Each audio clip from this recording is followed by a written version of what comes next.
Okay, I'm back for another explanation here. I just hadn't gotten all the way to the assignment when I made the first video, but that's good because it keeps them short, and that's a little easier for you, I'm sure.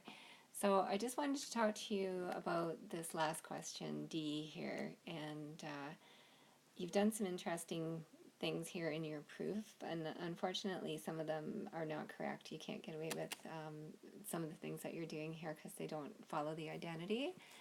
The first thing is in the first line or second line of your solution here. I'm not sure what you're trying to do here. I'm not sure. It looked to me at first that you were trying to bring this right hand side over and subtract it on the left hand side. If you're doing that, then that would leave you with a remainder of 0 on the right hand side, not 1 over 1. So I'm not really sure what you're, like, where that came from, but it's incorrect, unfortunately.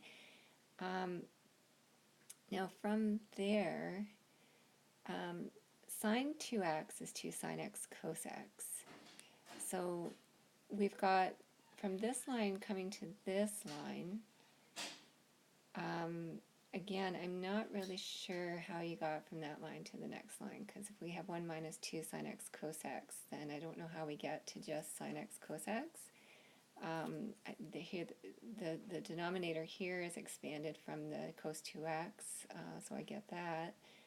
And the same in the numerator here, you're multiplying instead of subtracting like you did in the denominator for this one. And then this one is expanded correctly. So you've kind of expanded sine 2x differently into different cases here. And again, it's not equal to 1. So I think it's kind of like trying to unravel the mystery. We just kind of keep getting deeper and deeper because we didn't start off correctly. We're not going to kind of get to the right spot at the end. So I don't know if there's any point in going through all of the steps here. I think probably what's better is to start off a little bit differently, and in general, what you always want to do is try and get things to their simplest form. So if you've got a double angle identity like sine 2x or cos 2x, then the thing you really want to start with is to put them back into a single angle identity. So I would change the sine 2x and the cos 2x back into their single identity equivalence and go from there, and then you'll probably have to do the same thing on the right hand side and work both sides to make them equal. Another thing that you could do here that might be kind of interesting if you want to try it is you could cross multiply your left side and your right side. If you cross those guys, you get cos squared 2x. If you cross these guys, you're going to get 1 minus sine squared 2x. And then you can use your identity. 1 minus sine squared 2x is cos squared 2x. And cos squared 2x equals cos squared 2x. And so it's a nice, simple, elegant solution that way.